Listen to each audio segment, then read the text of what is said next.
day and felt like you were just busy every single minute, but you realize you didn't actually accomplish anything important? Oh, yeah. Yeah. It is a terrible feeling, honestly. You're completely tired. Your brain literally hurts. Right. But if someone asks you, what did you actually do today? Mm. You have no good answer at all. You just have this, like, vague sense of stress. Exactly. You just think, well, I sent a lot of emails. I attended 3 meetings. I answered, I don't know, a dozen quick chat messages. Yeah, you fixed a scheduling error or something. Right.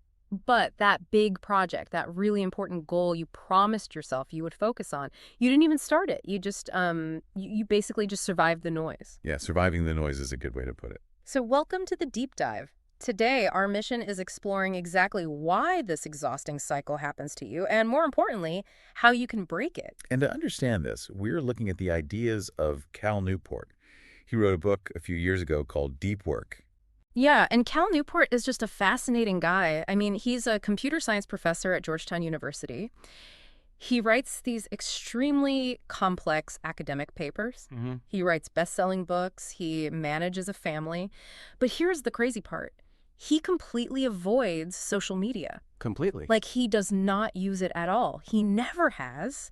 He actually lives the concepts that he writes about, and his level of production is just incredible. He really does. And the core argument he makes is something that, well, it should make all of us stop and think. What's the main idea? He argues that the ability to focus without distraction on a hard task is becoming the rarest and most valuable skill in today's economy. The rarest and most valuable skill. I mean, wow, I really want to unpack that idea today. Yeah, I'll do it. So as we go through these concepts, I'm going to be looking at this from the perspective of a busy corporate worker. Okay. I'm thinking about, the open office environments, the endless Slack messages popping up on the screen, the constant emails. The meetings that definitely should have been an email. Oh, exactly. I'm basically representing the daily reality for millions of people who feel trapped in that corporate system. Right. And I'm going to look at these ideas through a different lens, specifically personal growth and learning. Okay, that makes sense. Because, this problem doesn't just apply to traditional office jobs. Think about trying to study a new language or teaching yourself how to code. Or like practicing a difficult musical instrument. Exactly. The rules of human focus apply everywhere. The brain doesn't care if you are in an office or sitting at your kitchen table. So 2 different worlds, but the exact same biological problem. Exactly. Okay, so to figure out how to rebuild our focus, we first need to look at how we are currently spending our time.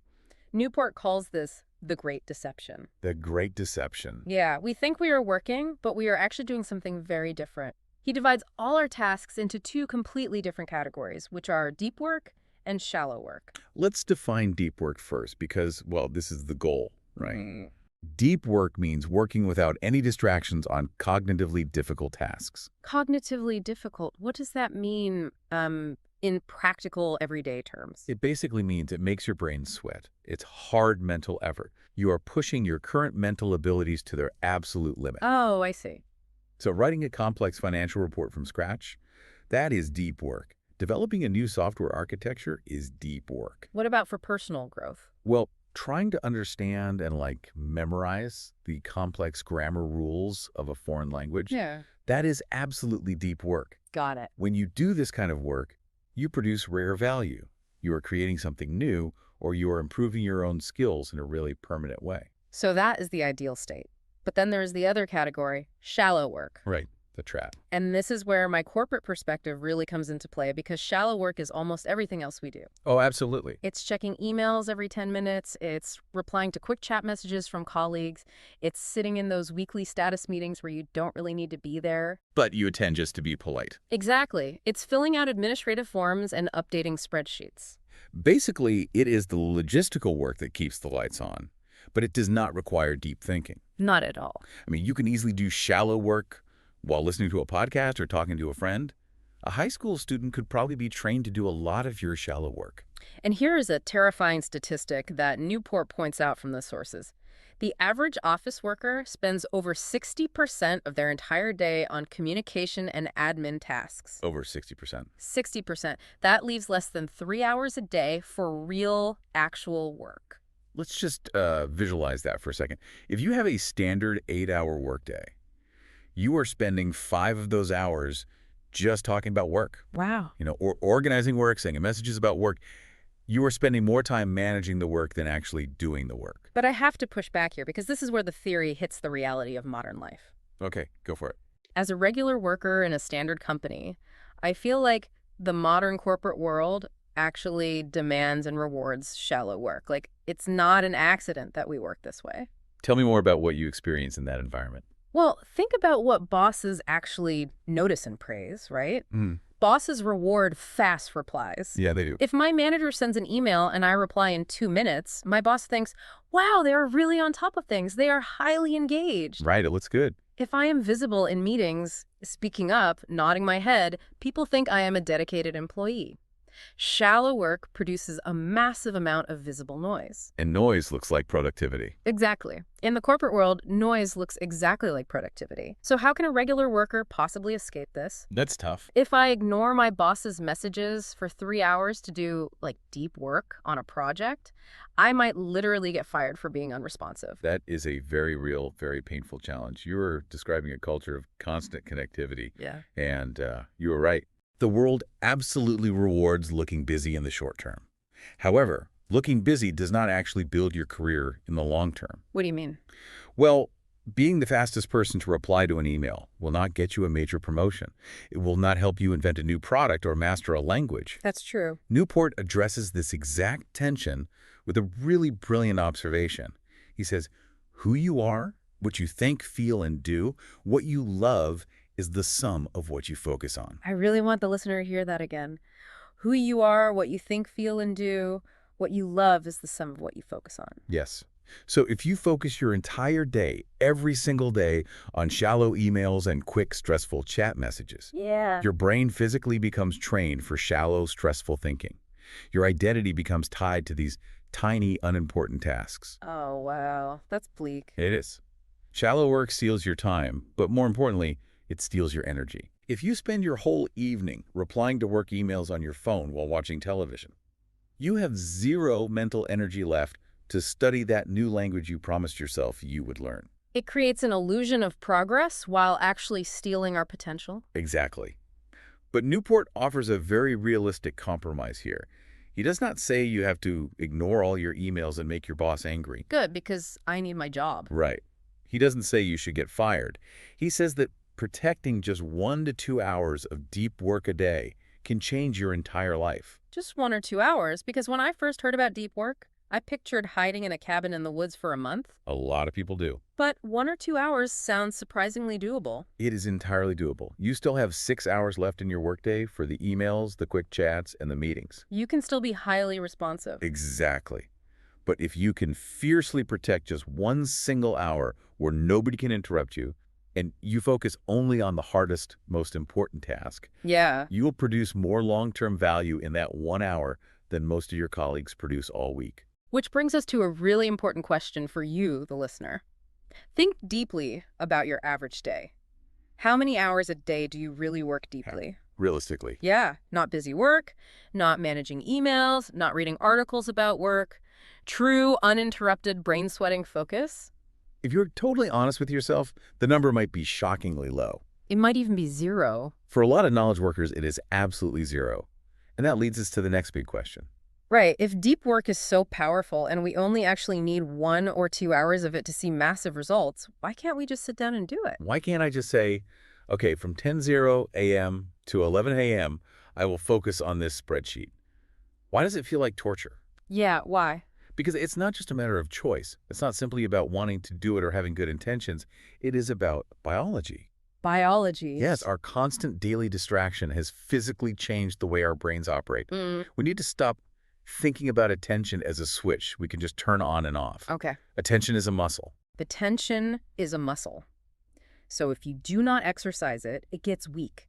Like if you just sit on the couch all day, you cannot suddenly run a marathon. Precisely. And we are constantly weakening our attention muscle. Let's look at the science behind this. Okay, lay it on me. There was a fascinating neuroscientist at Stanford named Clifford Nass.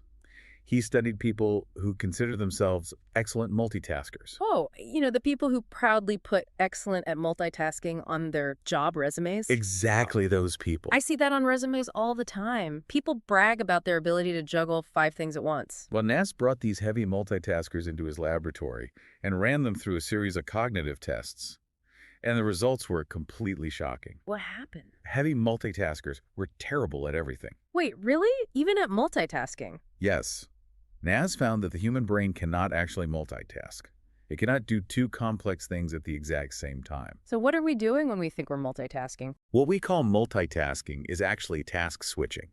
Your brain is rapidly jumping back and forth between the email, the report, and the phone. Oh, I see. And Nass discovered that heavy multitaskers had permanently damaged their ability to filter out irrelevant information. Damaged it. Yes. Even when they tried to focus on just one single thing, they couldn't. Their brains had become addicted to searching for new distractions. Wow, so they broke their own focus mechanism. But what exactly happens in the brain when we switch tasks like that? This is where we get to a crucial concept from the research called attention residue. Attention residue. Yeah, a researcher named Sophie Leroy studied this. When you switch from one task to another, your brain does not immediately follow you. It doesn't. No. A significant portion of your attention stays stuck on the previous task.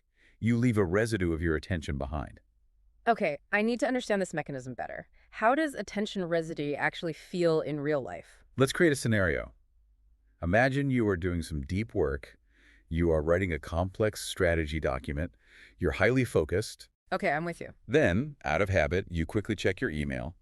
You see a message from an angry client who is upset about a delayed project. Oh, no. You read it quickly, and you think, I do not have time for this right now. I will reply to this after I finish my document. Right. You close the email and look back at your strategy document. Oh, I know this exact feeling. You're looking at the document, your hands are on the keyboard, but what is your brain actually doing? My brain is screaming. I'm thinking about the angry client. I'm worrying about what I am going to say to them. I'm imagining them complaining to my boss. I am stressed. Exactly. That stress is attention residue. Even though your eyes are on the document, a huge percentage of your brain's processing power is still actively trying to solve the problem of the angry email. So I'm barely even reading the document anymore. Right. You are never fully here with the document. You are operating at half capacity, which makes the work slower and the quality much worse. I want to offer an analogy here because this makes me think of using a computer. Let's hear it. You open a web browser. If you just have one tab open, the computer runs perfectly fast. But what happens if you have 50 different tabs open at the exact same time?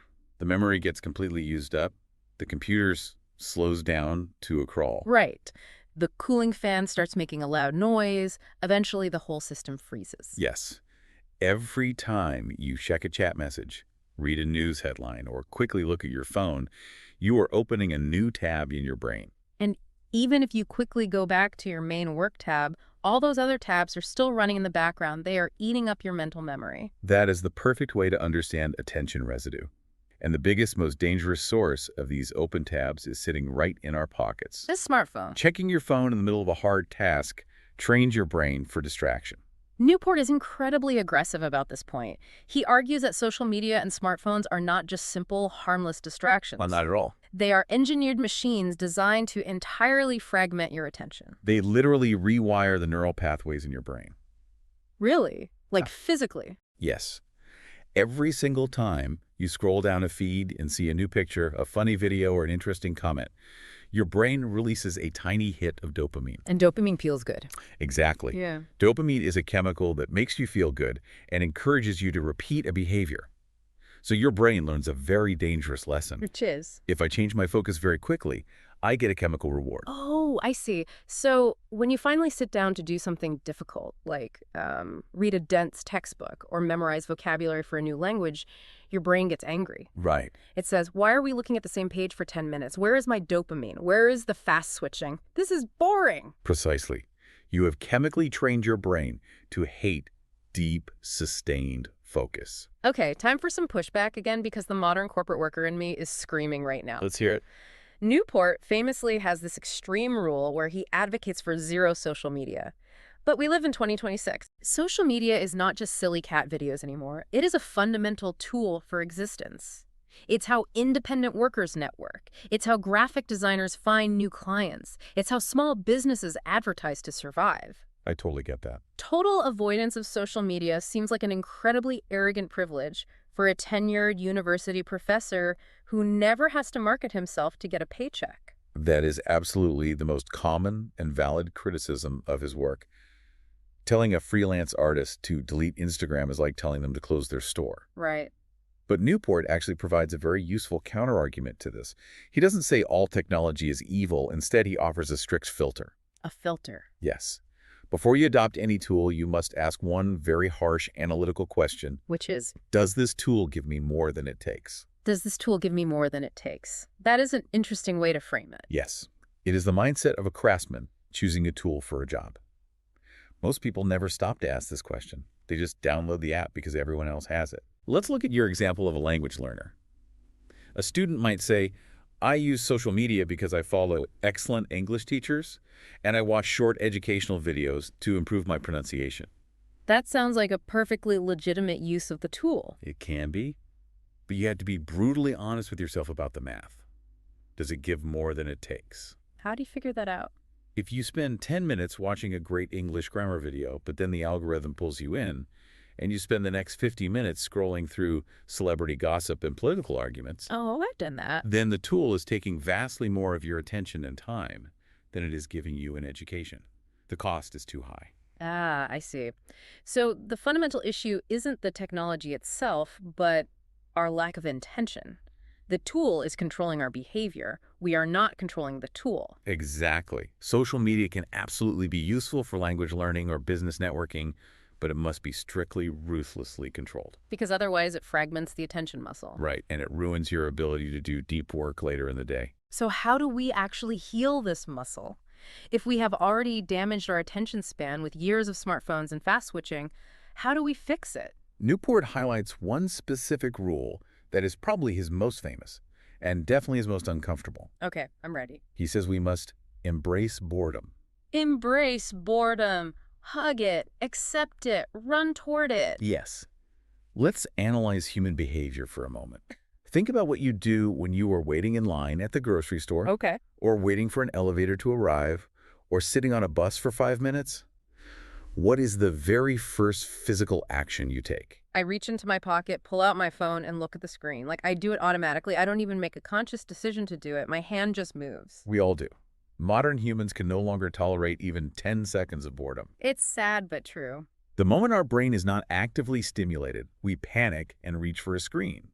But Newport argues that this exact moment, the 5 minutes in the grocery store line, is the critical training ground for deep work. Wait, really? The grocery store line? Yes. When you are waiting in line, do not reach for your phone. Just stand there. Just stand there and look at the back of the person's head in front of me. Look at the wall. Yes. Look at the wall. Look at the magazines. Observe the people around you. Be entirely alone with your own thoughts. That sounds awful. I promise you, it will feel incredibly uncomfortable at first. Your hand will literally twitch. It will want to reach for the phone. My brain will be screaming, give me a distraction. I am so bored. Let it scream.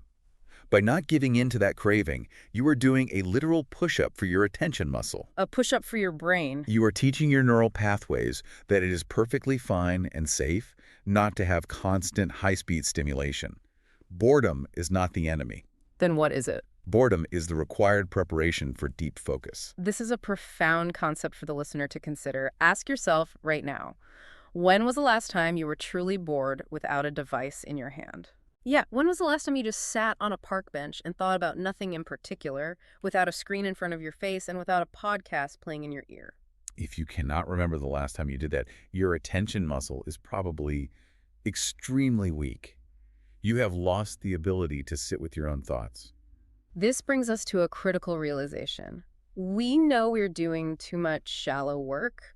We know our attention is damaged by constant switching. Right. And we know we need to practice being bored, so we need to train the muscle. Yeah. But here's the problem. What's that? If we just rely on raw motivation, if we just tell people, use your willpower, ignore your phone, be strong, they will fail miserably. They will absolutely fail. 100% of the time. Because willpower runs out. Right. Willpower is like a battery. In the morning, I feel strong. I can ignore my phone. Yep. But by 3:00 p.m., after a long day of making decisions, my willpower battery is completely empty. I will eat the junk food and I will scroll on social media. Yeah, we've all been there. I cannot rely on willpower. I need a system. I need architecture. And that is exactly how you solve this.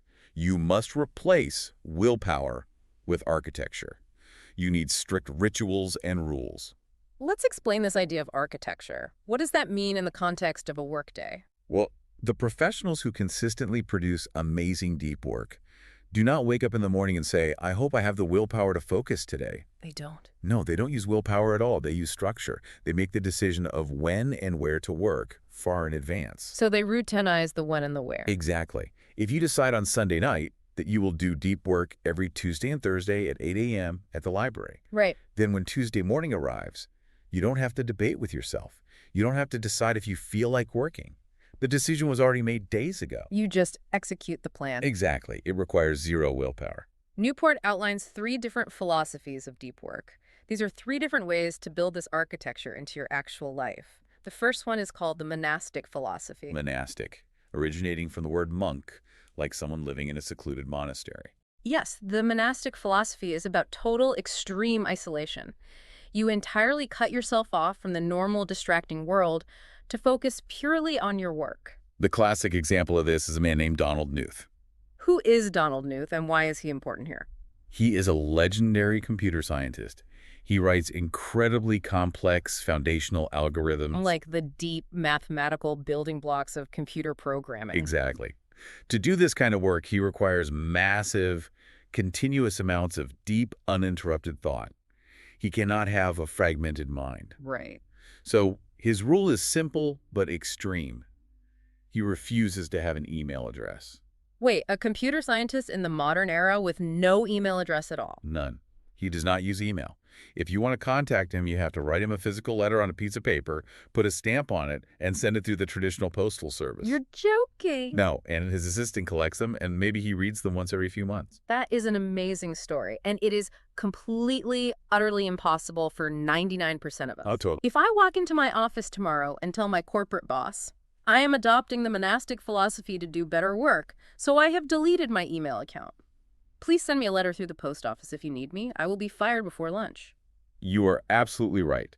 The monastic approach is only realistic for very few, highly specific professions. Like tenured academics, famous novelists, or independent researchers. Right.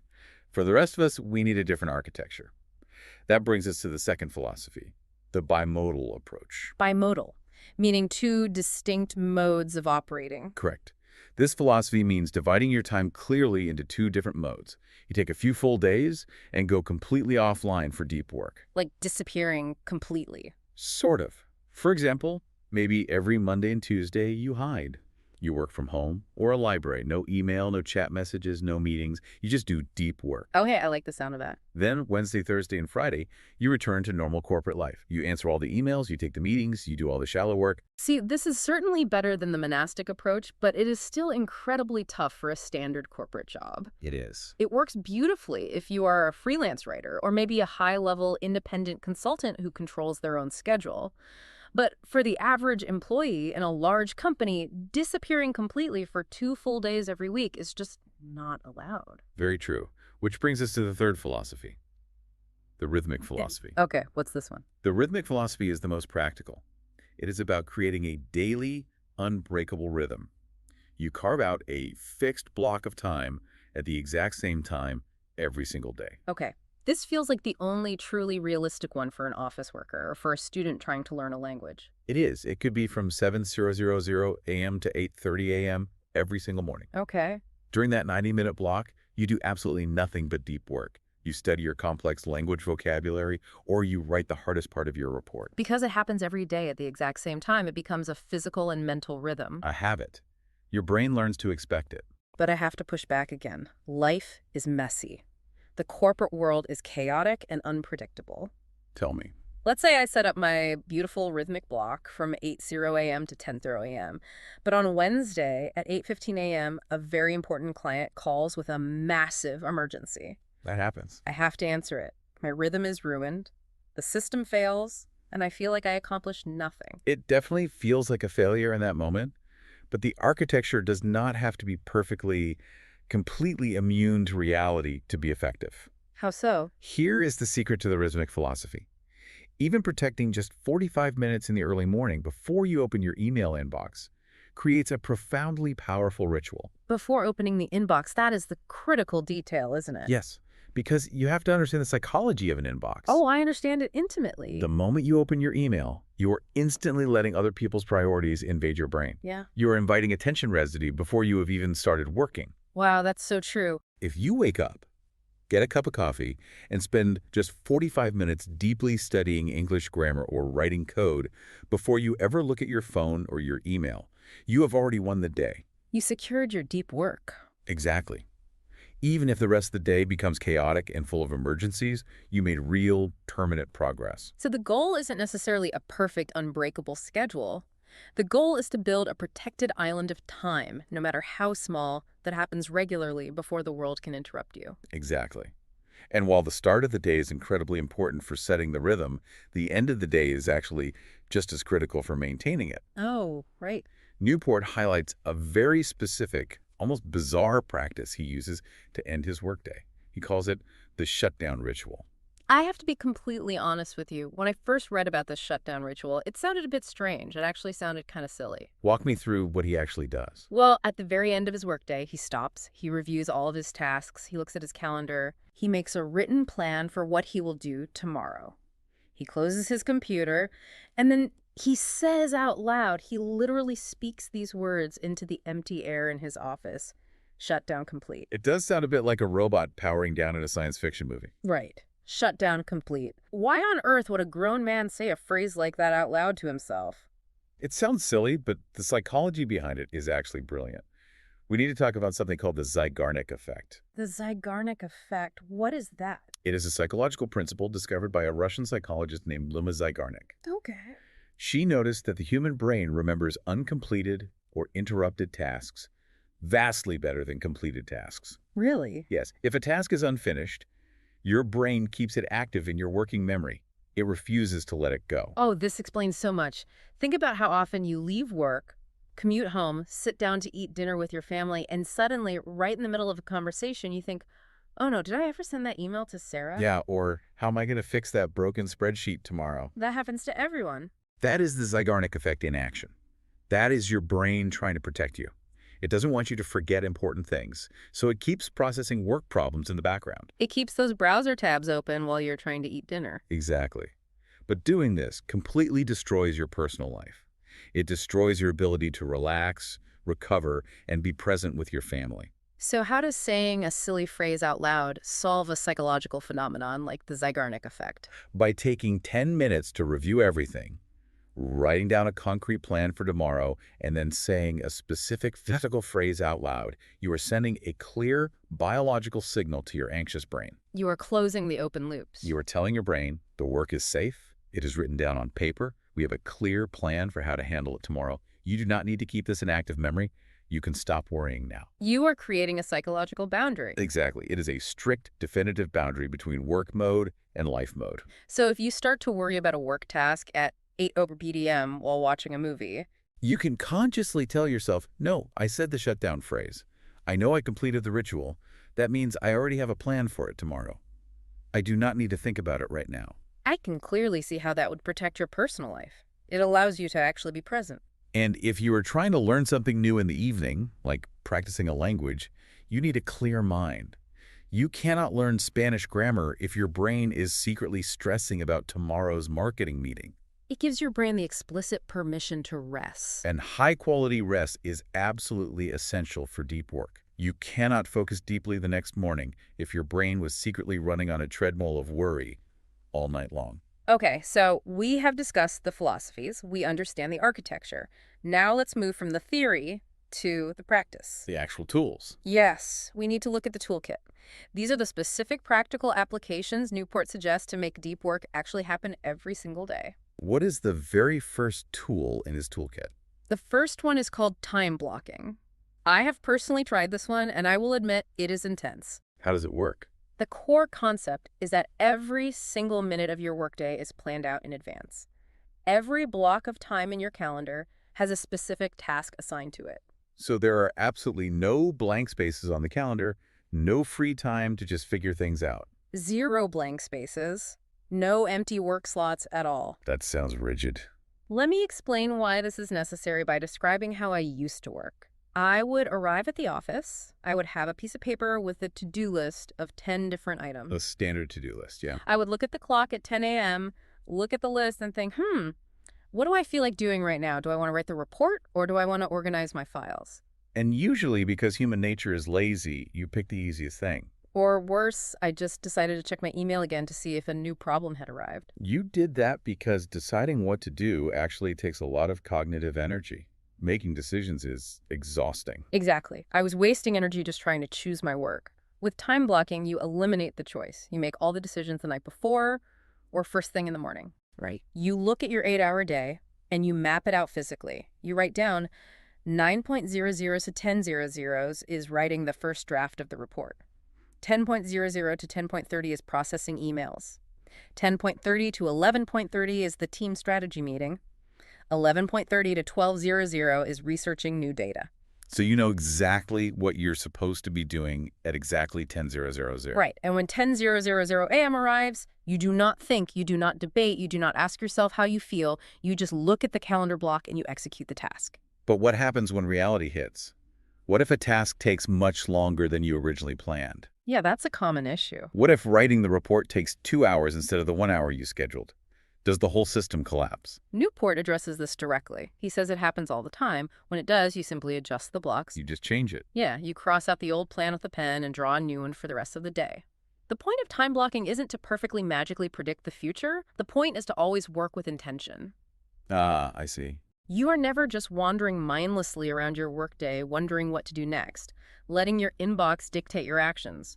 You are driving the car. You are not just sitting in the passenger seat letting distractions steer you. That intentionality pairs perfectly with the next major tool in the toolkit, which is fixed schedule productivity.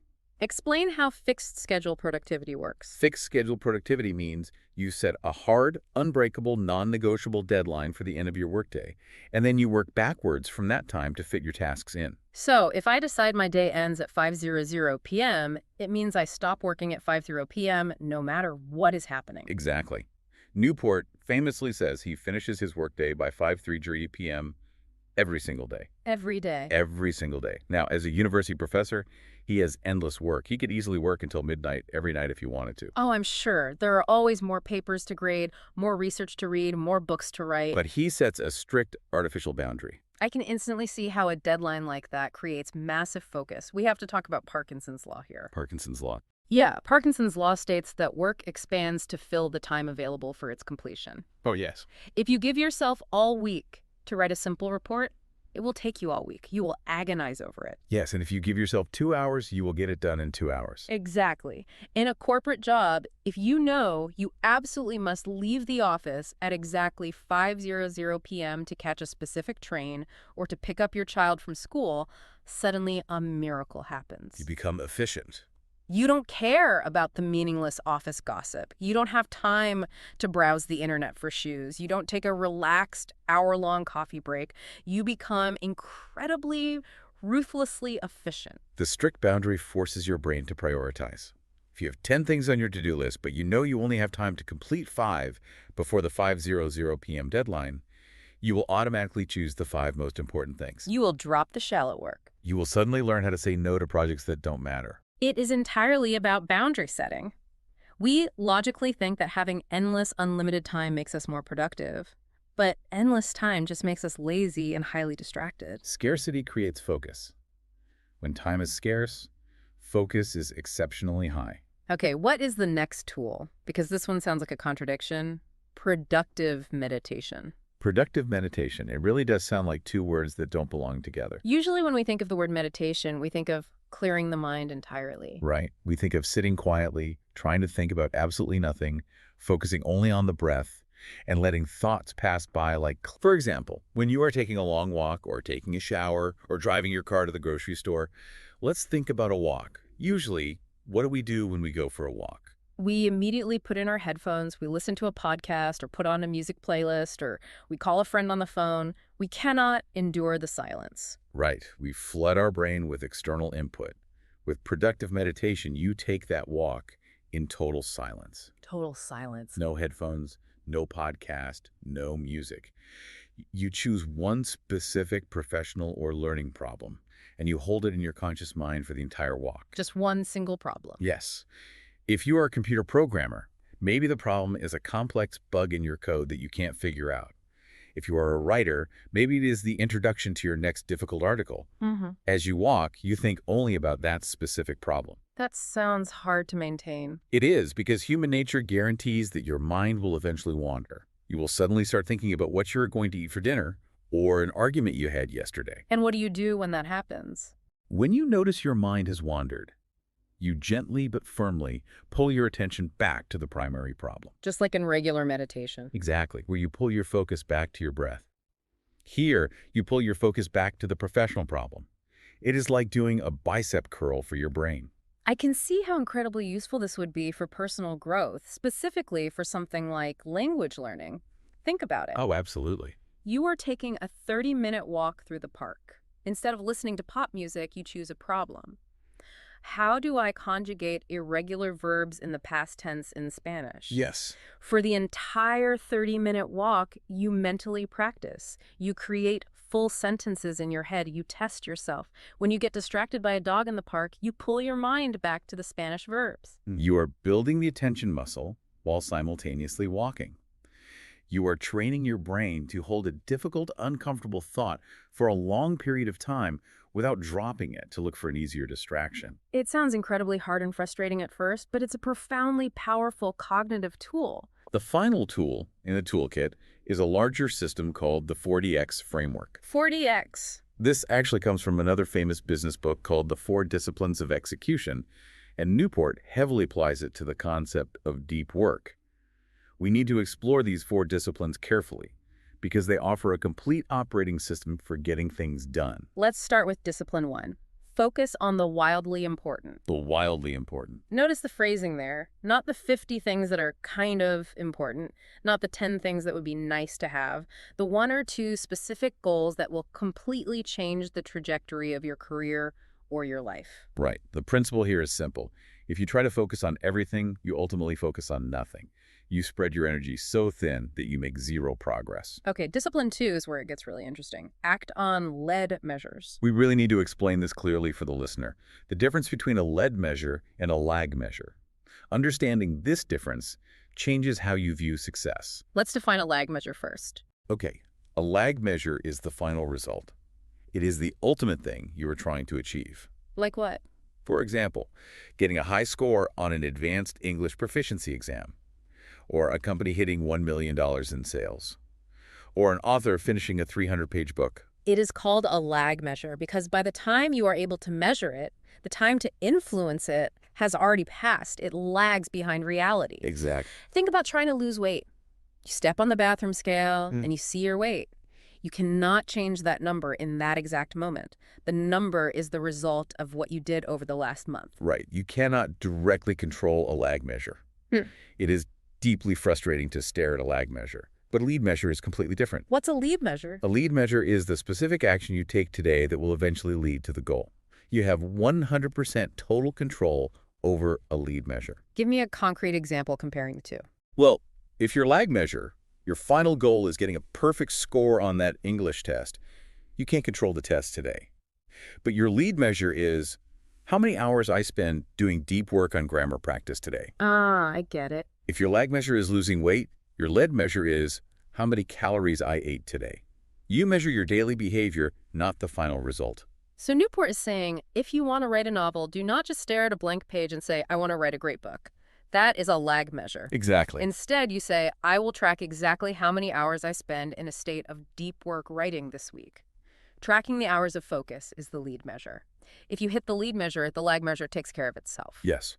Focus your energy only on the behaviors you can immediately control. That naturally leads us to Discipline 3. Keep a compelling scoreboard. This sounds like making work into a game. It relies on human psychology. You need a highly visible, physical way to see your progress on your lead measures. Like an actual scoreboard. Newport famously uses a simple physical piece of paper taped to the wall in his office. Every single time he completes one solid hour of deep work, he takes a pen and makes a mark on the paper. A simple tally mark, like Yeah. keeping score in a game. Yes, when you see those marks adding up day after day, week after week, it creates a powerful psychological drive. You do not want to break the chain. You want to see the score go up. It provides immediate visual feedback that you are succeeding, which fuels your motivation to do more deep work tomorrow. And finally, discipline 4. Create a cadence of accountability. This means you cannot just set the system and forget it. You need a regular rhythm of checking in. Like a weekly review. Maybe once a week, on Friday afternoon, you sit down and review your scoreboard. You ask yourself hard questions. Did I hit my deep work goals this week? If yes, great. If no, why not? What specifically distracted me on Wednesday? How can I change my environment to fix that failure next week? You hold yourself strictly accountable to the system. Focus on the wildly important goals. Act purely on lead measures, keep a highly visible scoreboard, and have a regular cadence of accountability. That is a robust, solid system for getting things done. It really is. But we need to pivot here. These strategies sound perfect in theory. They sound like a magic formula that will solve all our problems. But to be completely honest with you, the listener, the analysis of this book points out several major blind spots in Newport's argument. Yeah, we need to critically examine what the book leaves out. Yes. No system is perfectly applicable for every single human being in every single situation. We have to look at the missing pieces. The biggest issue that stood out to me was the emotional reality of work. This is a massive oversight. It is. The book operates on a very logical, almost mechanical assumption about human behavior. How so? It assumes that if you just remove your smartphone from the room, close your email inbox, and schedule a block of time on your calendar, you'll automatically start working on the hard task. Right. It treats humans like simple machines. You press a button, you remove the friction, and the machine starts working. But humans are deeply emotional creatures, not machines. Sometimes we actively avoid difficult tasks, and has absolutely nothing to do with our phones vibrating. We avoid the task because the task itself causes immense fear. We're talking about fear of failure, self-doubt, imposter syndrome, and severe procrastination. Procrastination is often not a time management problem. It is an emotional regulation problem. Yes. Yes. Imagine you are a writer sitting down to start a new novel, or you are a student sitting down to study for a critical language exam that you have already failed once before. Okay. You follow all of Newport's rules. Mm-hmm. You put your phone in another room. You block out 2 hours. You sit in a perfectly silent room. Yeah. And you still do absolutely nothing. You stare at the wall. Why does that happen? Because the task is inherently scary. Yeah. You are terrified that your writing will be terrible. You are afraid that you are simply not smart enough to pass the exam no matter how hard you try. So your brain desperately looks for any possible excuse to avoid the psychological pain of trying and failing. Exactly. Without your phone, your brain gets creative. You might suddenly decide that your desk needs to be perfectly clean and organized before you can possibly start working. Or you decide you urgently need to go to the kitchen to make a complicated cup of tea. Deep work architecture does not cure emotional avoidance. It successfully removes external digital distractions, but it does absolutely nothing to fix internal emotional resistance. The book doesn't really teach you how to handle the anxiety of facing difficult work. No, it doesn't. That's a very valid critique. You have to learn to manage your mind and your fears, not just manage your calendar. The second major blind spot we need to discuss is the limit of corporate culture. You brought this up earlier when you were pushing back against the bimodal philosophy. Yes, because it is so important. The book is clearly written by a man who has a massive degree of autonomy over his own life. It is written for people who control their own time, university professors, successful freelance writers, senior executives. But think about the average junior worker sitting in a massive open office plan. An open office is essentially an architectural nightmare designed for maximum distraction. There are literally no walls. Anyone can walk up to your desk at any second of the day, tap you on the shoulder, and interrupt your train of thought. And beyond the physical space, there is a toxic culture of being always on. Oh, the always-on culture is brutal. If your manager sends a message on the company chat system, the unwritten, unspoken rule is that you must reply within 5 minutes, or you are considered a lazy, disengaged employee. In that specific environment, telling a 24-year-old junior employee to Adopt the monastic philosophy and ignore your boss's emails to focus on deep work is terrible, dangerous career advice. It requires serious, careful adaptation to survive. It really does. The analysis also points out that the book focuses strictly on knowledge workers, people who use their brains to manipulate information on computers. But what if you have a physical job? What if your job is to serve human beings face-to-face constantly? If you are an emergency room nurse, or a retail store manager, or a bartender, these rules do not directly apply to you at all. You cannot tell a bleeding patient, "I am sorry, I am in my rhythmic, deep work block right now. Please come back in an hour." Exactly. For millions of people, their actual job is shallow work, and that is perfectly okay. The value they provide is in the constant interaction and the rapid response. We cannot shame people whose jobs require them to be constantly available. There is one final missing piece we should mention, and it is a bit humorous. It is the social media contradiction. The great irony of Cal Newport's success. Yes. Newport aggressively, repeatedly criticizes social media throughout his work. He calls it a distraction machine. He says it destroys our ability to focus and produces no real value. And yet, how did most of his massive audience find out about his book in the first place? Because of social media. His publishing company absolutely used Twitter, Facebook, and Instagram to run targeted marketing campaigns for deep work. People read the book, loved it, and immediately shared quotes from it on their social media feeds. Famous influencers made fast-paced YouTube videos summarizing his ideas. He benefited massively from the exact shallow distraction machine that he advises everyone else to completely avoid. It is a small contradiction, but it is an important one to note. The modern world is highly connected, and sometimes you have to play the game and use the shallow tools to get your deep message out to the public. It's true, but recognizing that irony doesn't make his core message wrong. It just means the reality of living and working in the modern world is highly complex and requires balance. Which brings us to the summary of everything we have explored today. Let's bring all these complex threads back together. We started this conversation by talking about that universally exhausting feeling.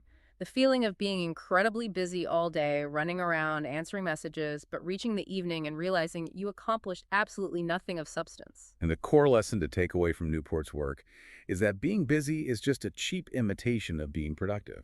They are not the same thing at all. The modern world heavily rewards looking busy. It rewards the fast replies, the constant visibility in chat rooms, the endless attendance at unnecessary meetings. But true, lasting value, the kind of value that builds a meaningful, secure career, or the kind of focus that helps you master a difficult new language, is not created in that noisy, shallow water. True value is created in silence, in sustained depth, in intentional disconnection from the noise. Because the world is becoming more and more distracted every single year, the simple ability to focus is becoming incredibly rare. And as basic economics tells us, things that are rare and highly useful become very, very valuable. If you can actively train your attention muscle, you will develop a superpower that the vast majority of your peers simply do not possess. But it takes real uncomfortable work. You have to fight against attention residue. You cannot rely on willpower. You have to build rigid architecture into your life, like time blocking or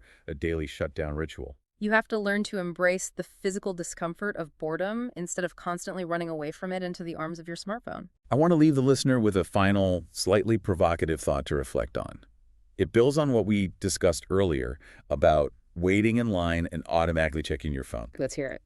Every single time you choose to pull your phone out of your pocket while standing in line at the coffee shop or while waiting for a bus to arrive, you are not just harmlessly passing the time. You are not just looking at a funny video to relax. No, you are physically wiring the neurons in your brain to reject complex, deep thinking in the future.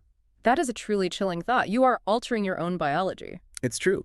It's not just about whether you have good discipline today. It is about choosing exactly what kind of brain you are building for the rest of your life. Wow. Do you want to build a brain that panics and needs a shiny new distraction every 10 seconds? Or do you want to build a brain that is capable of patience, extreme depth, and true mastery? You are building your brain one boring moment at a time. Wow. So we have a specific call to action for you, the listener. We want you to actively plan this right now. What is your one protected hour a day going to be? Just 1 hour. No phone in the room, no notifications turned on, no switching browser tabs.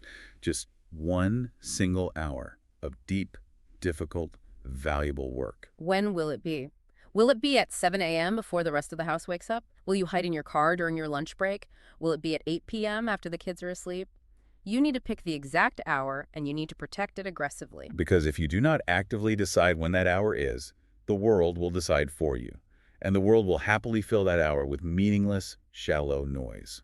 Think back to that exhausted feeling we started with. The feeling of reaching the end of a long day, busy every minute, but totally empty. You do not have to live your life in that cycle. You can step out of the shallow water and dive into the deep. Until next time.